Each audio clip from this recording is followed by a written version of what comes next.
Assalamualaikum warahmatullahi wabarakatuh. Alhamdulillah. Nahmaduhu subhanahu wa ta'ala hamdan yuwafi ni'amahu wa yukafi mazidah. Ya Rabbana lakal hamdu kama yanbaghi li jalali wajhika wa 'azimi sultanika. Subhanaka la nuhsi thana'an 'alaika anta kama athnayta 'ala nafsik. Falakal hamdu wa lakal syukru 'ala dhalik. Allahumma salli wa sallim ala habibina sayyidina Muhammad wa ala alihi wa ashabihi wa tabi'ina lahum bi ihsanin ila yaumiddin. Allahumma ya Rabbana nas'aluka fahma ulama'ika al-amilin wa ilhama awliyaika as-salihin. Nas'aluka mahabbata habibika sayyidina Muhammad. A'inna ala tiba'i sunnatihi amitna ala millatihi wakhshurna yawmal qiyamati ma'a zumratihi wa tahta liwa'ihi urzuqna ya Rabbana tabata qabla al-maut wa syahadata 'inda al-maut wal jannata ba'da al-maut. Amma ba'd. Para pecinta baginda Nabi sallallahu alaihi wasallam, para perindu ridha Allah yang sangat kami cintai, alhamdulillah kita bisa bergabung kembali untuk bersama-sama belajar agar kita semakin dekat kepada baginda Nabi Muhammad sallallahu alaihi wasallam dengan di bawah bimbingan Imam Nawawi dengan kitab Riyadhus Shalihinnya, yang kita sudah sampai kepada hadis berikut ini. Masih di dalam Al-Manthurat wal Mulah. Kita sampai kepada wa'an Abi Mas'udin Al-Ansari. Ada Ibnu Mas'ud dan ada Abi Mas'ud. Kalau Abi Mas'ud, Ibnu Mas'ud masyhur. Kalau Abi Mas'ud ini beliau adalah Al-Badri Al-Ansari. Al-Badri maksudnya orang dari Badar sana, bukan beliau pernah perang Badar. Dari Abi Mas'ud Al-Ansari radhiyallahu anhu beliau berkata, qala Nabi sallallahu alaihi wasallam, baginda Nabi Muhammad sallallahu alaihi wasallam bersabda, inna mimma adrakan nasu min kalamin nubuwatil ula idza lam tastahi fasna ma syi'ta. Rawahul Bukhari. Mimma adrakan nasu, apa yang telah ditemui oleh manusia dari masa ke masa, min kalamin nubuwatil ula. Kalam buah adalah wahyu yang pernah diturunkan kepada Nabi, bukan sekedar Nabi Muhammad, Nabi terdahulu. Nubuwatil ula, dari awal Nabi diutus. Artinya mulai dari zaman Nabi Adam. Jadi sesuatu yang ditemukan oleh umat dan tidak berubah sampai hari ini, sampai baginda Nabi Muhammad SAW adalah kalimat berikut ini. Idza lam tastahi fasna ma syi'ta. Jika engkau tidak malu, maka berbuatlah sesuka hatimu. Apa makna daripada hadis ini? Intinya berpusat pada makna haya, malu. Idza lam tastahi. Memang dalam bahasa Arab itu unik, ada khabar tapi maknanya insya, ada insya maknanya khabar. Ada berita tapi maknanya perintah. Ada perintah tapi maknanya berita. Ada berita maknanya perintah. Seperti wal mutallaqatu yatarabbasna bi anfusihin. Wal mutallaqat hendaknya wanita yang telah tercerai. Nah, yatarabbasna maksudnya ini ada perintah. Tapi di sini hanya sekedar berita, tapi maknanya perintah. Kemudian para ulama muhadditsin syurah pensyarah hadis menjelaskan idza lam tastahi. Itu maknanya apa? Ada beberapa makna. Makna pertama adalah amr di sini adalah bukan bermakna perintah, tapi berita. Yang maknanya, idza lam tastahi, jika kamu itu sudah tidak ada rasa malu, maka fasna masita, bukan berbuatlah sesuka hatimu. Kalau engkau sudah tidak punya rasa malu, maka engkau akan berbuat sesuka hatimu. Ini maknanya amr, tapi maknanya khabar.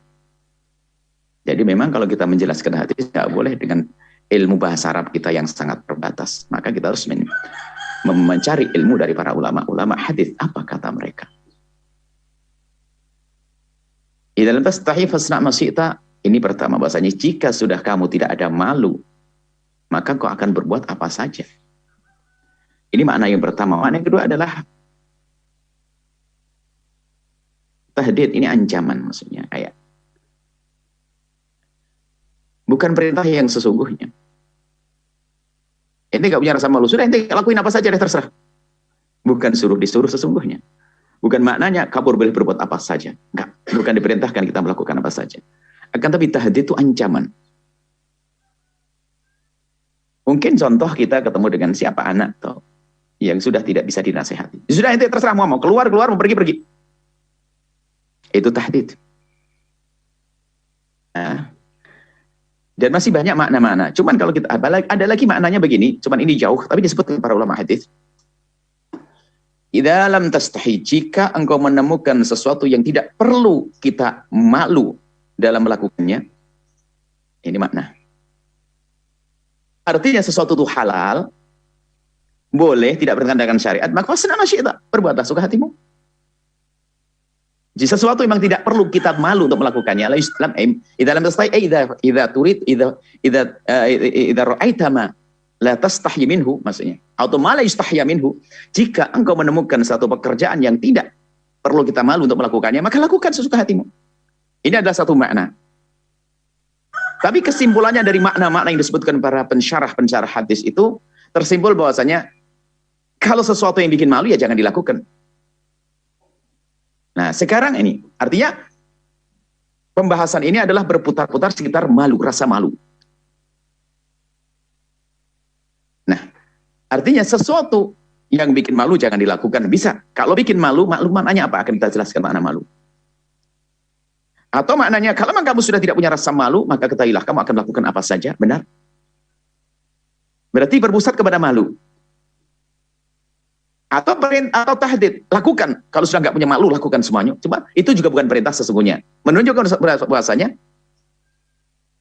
sesuatu tersebut hendaknya kita tinggalkan. Nah itu. Lalu apa yang dimaksud malu di sini? Malu kadang maknanya malu bukan hajal atau bukan.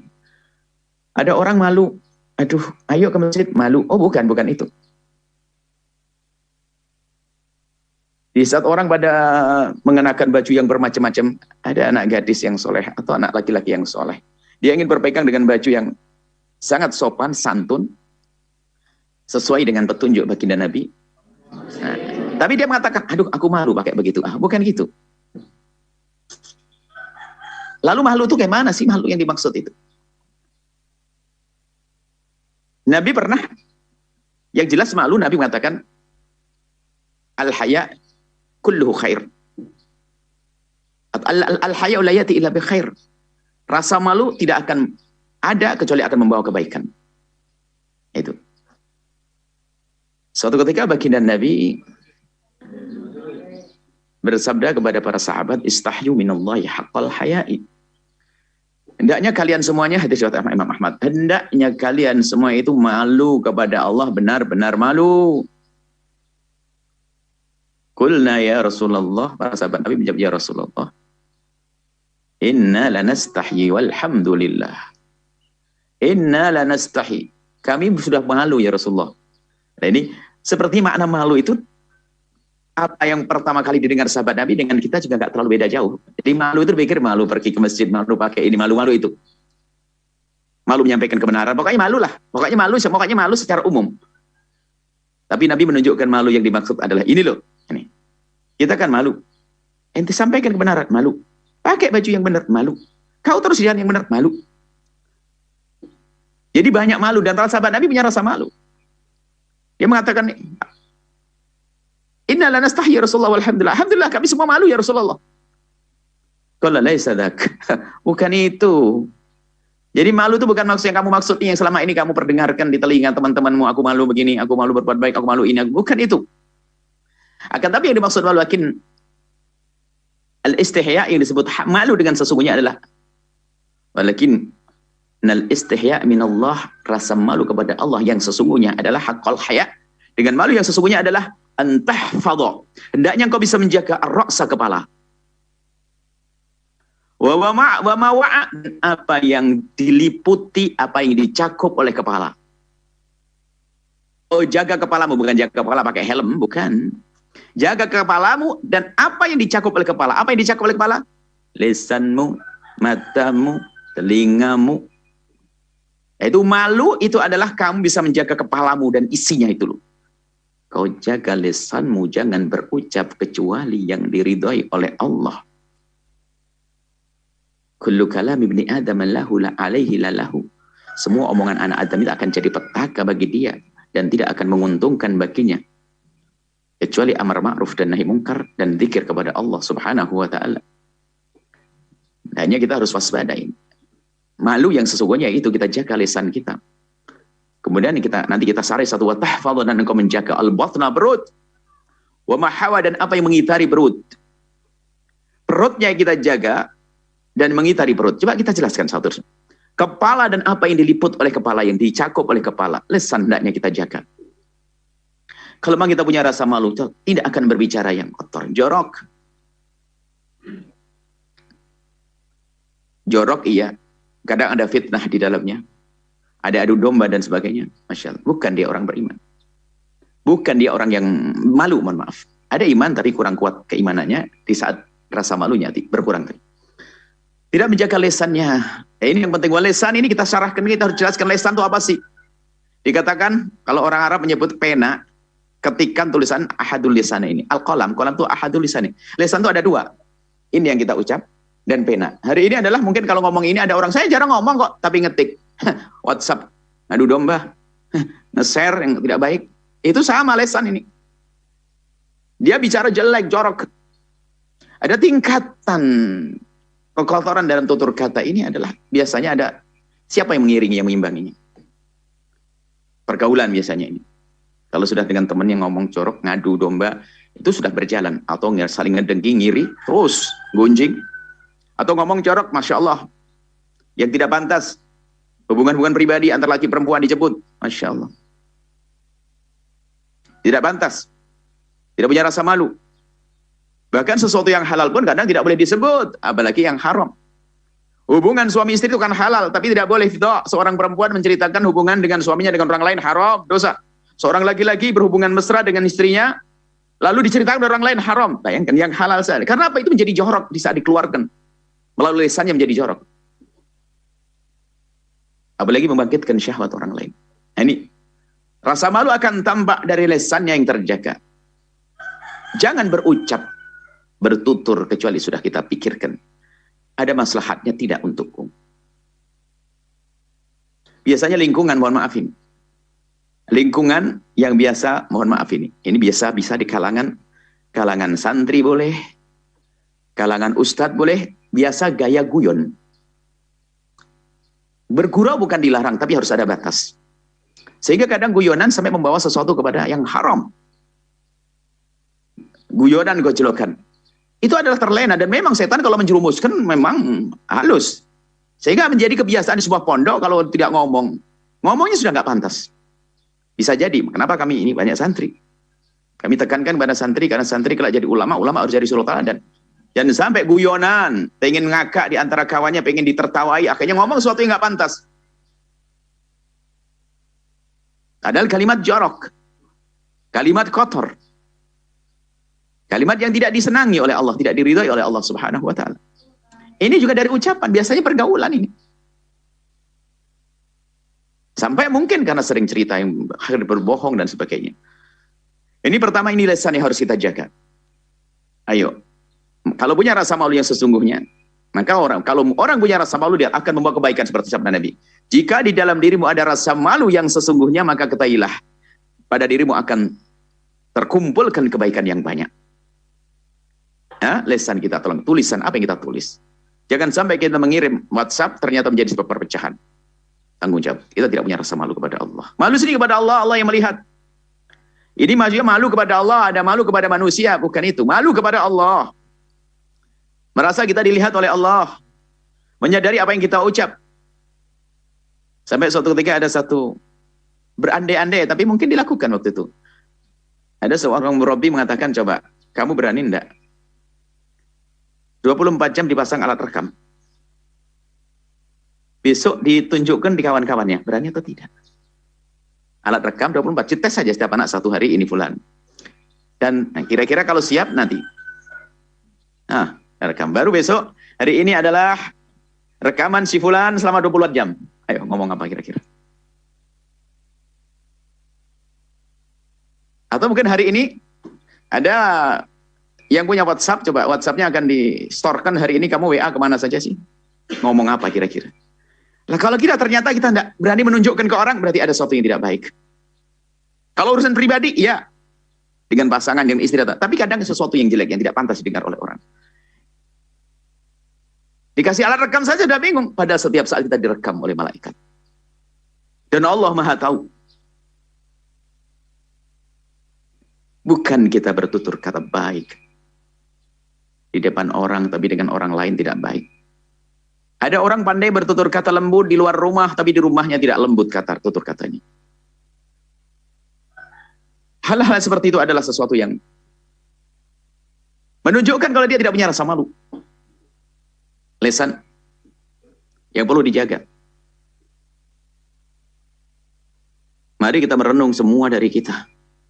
Apa yang sudah kita tulis di WhatsApp kita? Di status atau apa namanya? Kalau handphone apa ya? Yang kalau setiap orang lihat langsung kelihatan kebaca itu. Apa? Bukan. Jadi kalau kita ngelihat nomornya langsung kelihatan ada tulisannya apa itu apa? Bio. Jadi nomor. Itu ada tulisannya, ada gambar nangis. Itu sudah ngomong aja sama. Jadi kadang-kadang sesuatu orang kan cerdas memahami ini ada apa ini. Ini kebodohan. Belum lagi ucapan-ucapan kita mengadu domba menjadi sebab permusuhan antara orang dengan orang. Makanya orang kalau tidak punya rasa malu, habis nih, kerusakan semuanya akan diambil, kejahatan diambil. Dimulai dari lisan, menjaga kepala dan apa yang dicakup oleh kepala, lisan kita. Kemudian apa lagi? Setelah lisan ada hubungannya dengan nih, kuping. Apa yang kita dengar? Apa yang kita dengar? Maka kalau kita ingin mendengar sesuatu harus kita pilah dan kita pilih dong. Jangan kita tertipu. Dan sekaligus mata. Apa yang kita lihat? Apa yang kita lihat selama ini? Kalau kita melihat sesuatu yang tidak diridhoi oleh Allah, kita tidak punya rasa malu. Jadi membangun rasa malu yang sesungguhnya adalah menjaga mata kita dari pandangan-pandangan, dari melihat sesuatu yang diharamkan oleh Allah Subhanahu wa taala. Kadang melihat sudah tidak pernah kita tidak pernah memperhatikan apa yang kita lihat. Qul lil mu'minina yaghuddu min absarihim. Katakan kepada mereka ahli iman agar menjaga mata mereka. Wa qul lil mu'minati, dan katakan mereka juga kepada wanita-wanita ahli iman agar menjaga mata mereka. Itu malu-malu menjaga mata. Bukan di depan orang kita kelihatan soleh baik, tapi di saat berada di kamar sendiri tidak tahu HP-nya tuh muter kemana itu. Ini yang perlu kita hadirkan makna ini. Rasa malu yang sesungguhnya. Rasa malu yang sesungguhnya. Kalau sudah tidak punya rasa malu bagaimana? Sampai ada seorang bapak sudah tidak malu lagi nonton sesuatu yang nggak pantas di depan istrinya, depan anaknya. Karena sudah, memang tidak punya rasa malu. Bahkan ada seorang ibu yang melakukan kehinaan sudah nggak merasa malu lagi. Bahkan anaknya melarang sudah nggak bisa, sudah nggak punya rasa malu lagi, melakukan kehinaan.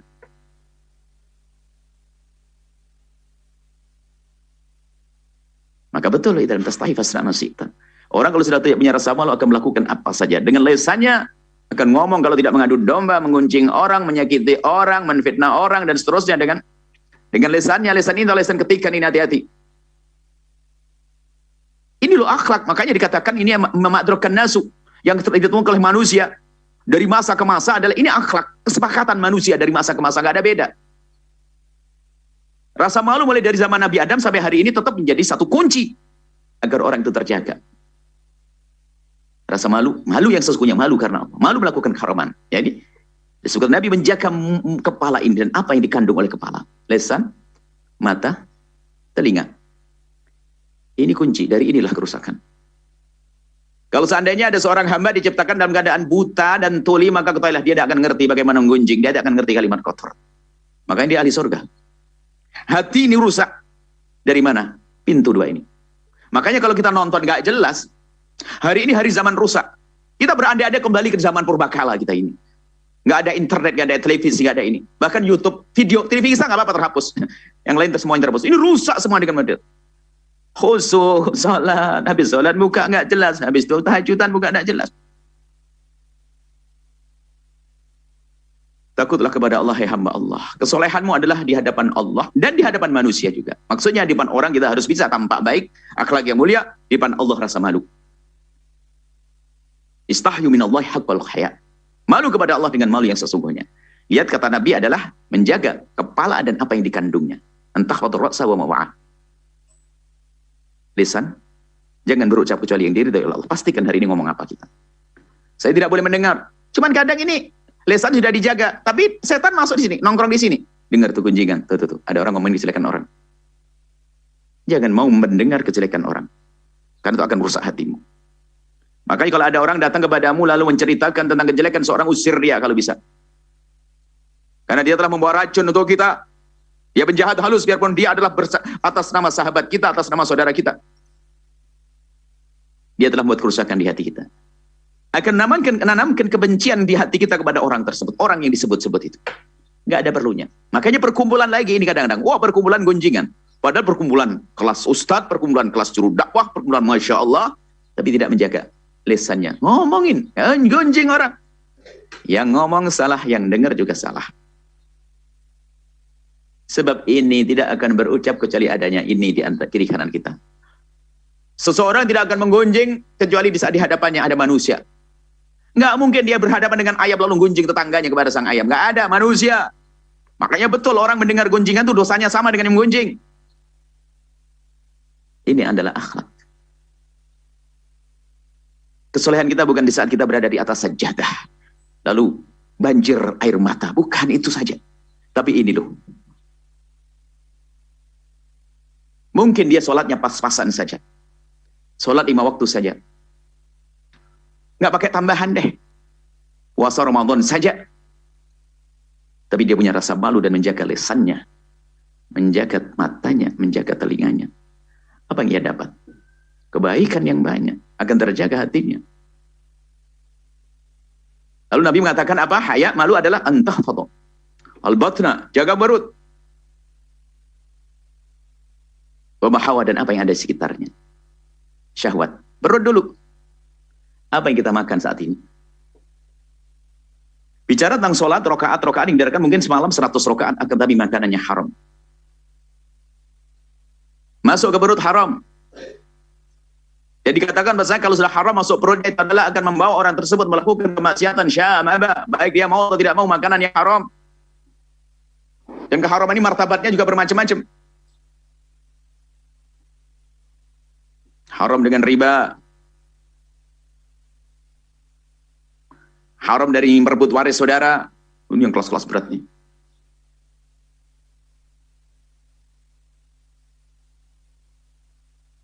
Haram makan daging babi. Tapi martabatnya masih kalah dengan makan riba. Biarpun semuanya mengantarkan ke neraka. Menghindar daging babi harus. Karena sudah hurrimat alaikumul maitatu wad-damu wal khinzir. Tapi merebut waris lebih serem lagi itu. Cuma namanya setan kan memang sudah terlatih. Dari zaman Bahki tadi yang goda kita lihat. Dia selamat daripada riba, tapi dia masukkan rebutan waris dia. Nggak beres-beres. Wah, senang umrah dia. Mungkin punya majelis taklim. Waduh, serem dia. Ajib.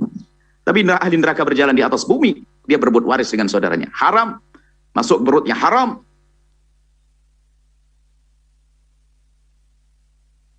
Menjaga perut. Waspada betul kita apa yang masuk di perut kita. Dan ini perlu pembiasaan kepada anak-anak kita. Makanya wahai para santri, kalau ada kue berserakan, selagi bukan milikmu jangan kau ambil. Jangan kau ambil. Dan kita latih anak-anak kita untuk tidak mengambil kecuali memang milik kita. Ada peneliti jatuh di pinggir jalan, jangan diambil. Miliknya orang, bukan milik kita. Jangan berkata nggak ada yang punya anak, nanti akan berlatih. Selagi tidak ada kelihatan yang punya lalu diambil. Tidak ada penjahat gede, perampok gede kecuali dari rampok kecil. Pencuri gede kecuali dari pencuri kecil.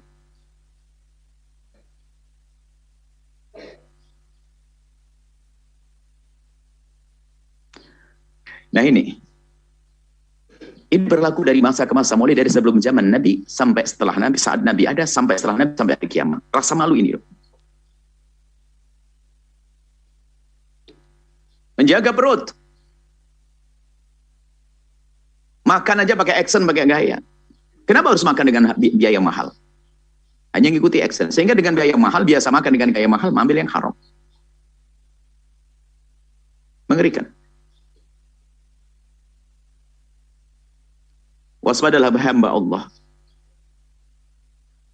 Seorang wanita solehah menemukan suaminya mengambil pekerjaan yang tidak diridhoi oleh Allah. Dia menangis lalu berkata, abang,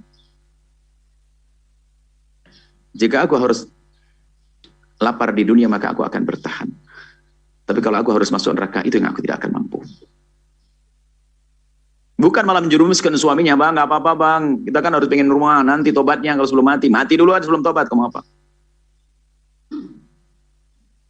Jangan berani mengambil yang haram, apalagi haram yang ada sangkut pautnya dengan hukukun nas, haknya manusia, kayak tadi rebutan waris, ngambil barangnya orang, naudzubillah.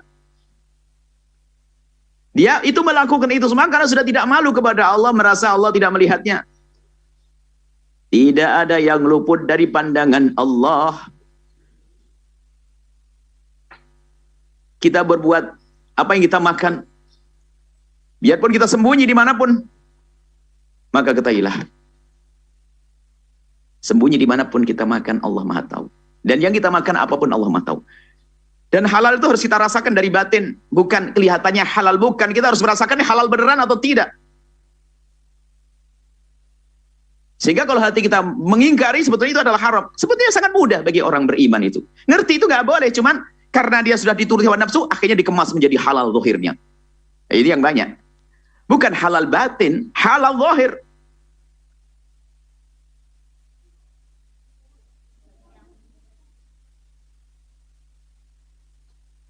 Halal batin. Nah, ini adalah makanan yang halal.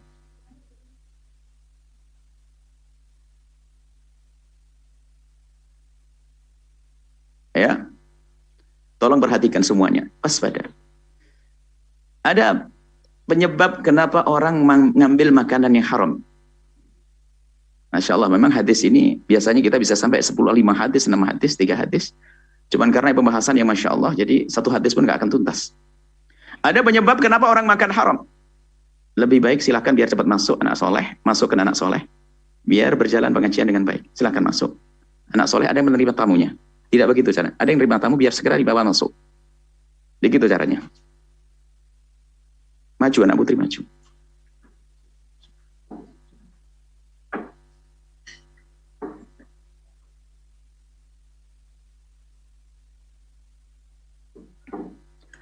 Baik.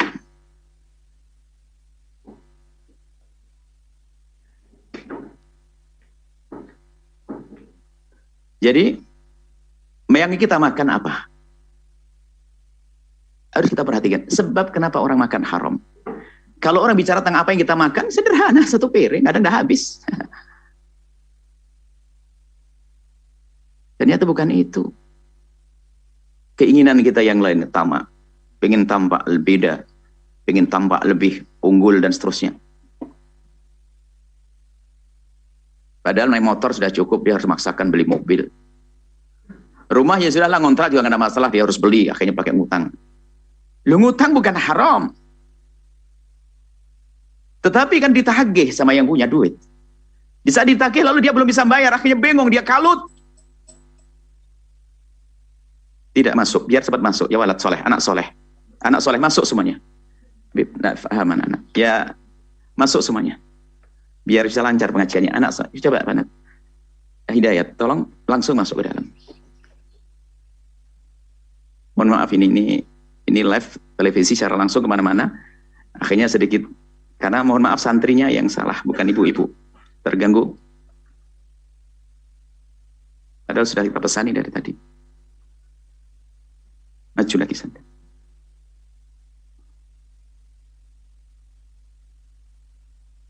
Baik.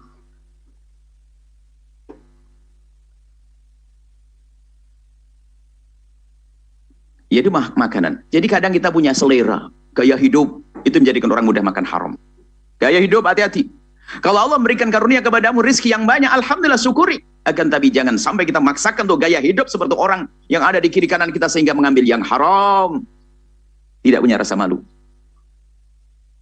Yang terakhir sebut Nabi apa? Entah fadl batna wa ma hawa. Kau jaga perutmu dan ada sekitarnya. Syahwat. Syahwat. Urusan syahwat.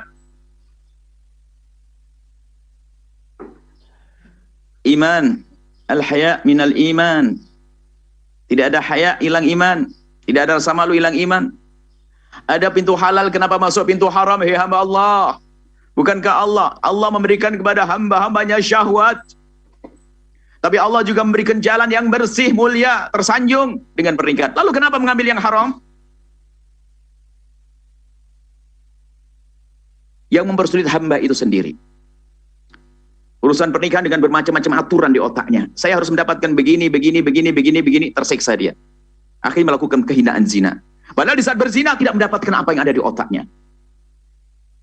Kebodohan. Halal, pintu halal dibuka. Hari ini kita gelisah dengan perzinaan yang begitu mudah dilakukan oleh orang-orang beriman. Lihat saja setiap pertanyaan, ada yang hamil luar nikah, ada ini, ada itu, ada berzinaan, ada macam-macam. Karena hilangnya rasa malu.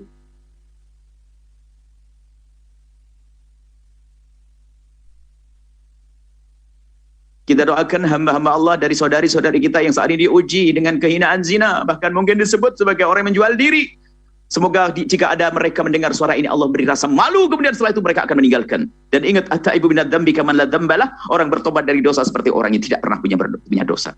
Kembalilah hai hamba Allah yang pernah terpeleset dalam zina, berhenti cari pintu halal, jangan terus turuti. Seorang dengan 1000 yang haram gak akan puas, dia akan mengambil yang ke-1001 karena haram. Tapi dengan halal 1 dia cukup. Karena dia tahu bahasanya itu haram. Ada orang diuji dengan ibadah, tapi dia melakukan kehinaan begitu mudahnya. Kepleset tidak sekali, 2 kali, seorang mukmin gak akan masuk ke lubang 2 kali. Seperti hadis sebelumnya. Urusan zina mengerikan hari ini, wahai hamba Allah, pintu halal mudah untuk dibuka. Ingat, yang menutup kadang diri kita sendiri. Kadang orang tua menutup pintu halal untuk anak-anaknya sehingga anaknya diam-diam sambil menyelesaikan kuliahnya melakukan keharaman. Karena orang tuanya keras kepala, tidak boleh kau nikah sebelum selesai kuliah. Sementara anaknya sekarang bukan sebagai seorang anak saja, akan tapi dia seorang wanita yang punya hajat pribadi yang harus pahami oleh orang tua. Pahami mana ini? Sehingga anak di saat dilarang untuk menikah mengatakan, iya Umi, saya tidak akan menikah dulu. Dia gandeng-gandeng dengan laki-laki, akhirnya apa? Dia sarjana ekonomi plus bezina. Ibunya mendapatkan dosa. Pahami mana ini, hamba Allah. Kebodohan menguasai kita. Pintu halal baru dibuka.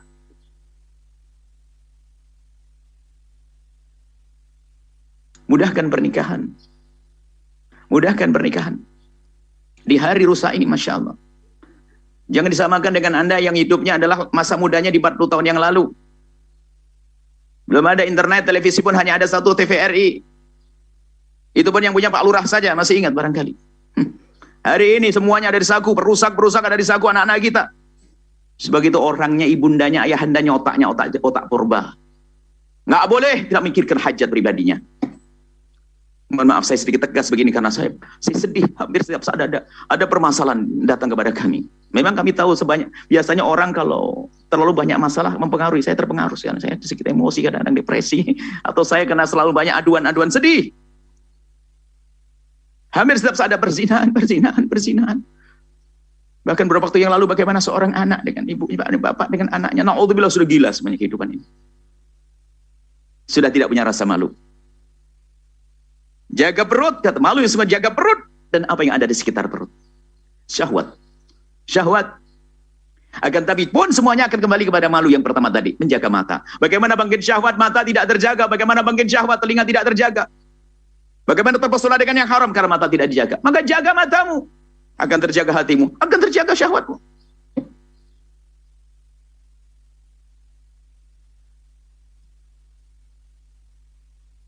Ada cara untuk meredam syahwat dengan cara berpuasa dan seterusnya. Ada mengatakan, kenapa saya melakukan itu kok masih saja syahwat saya bergolak? Jawabannya sederhana, hei hamba Allah, resep dari Nabi nggak akanlah salah. Akan tapi kita yang salah di dalam menelan obat tersebut. Ketahuilah bahwasanya Jika syahwat yang datang kepada kita serta-merta, maka begitu mudah untuk diusir dengan yang disabdakan Nabi. Tapi yang masalah sekarang bukan syahwat yang tiba-tiba datang. Oh, kita yang undang syahwat, bagaimana akan kita usir? Itu yang jadi masalah. Oh, kita yang undang syahwat, bagaimana kita akan mengusirnya?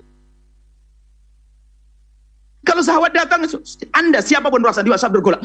Anda keluar pintu rumah sudah selesai. Anda melihat bunga, oh Allah, Allah.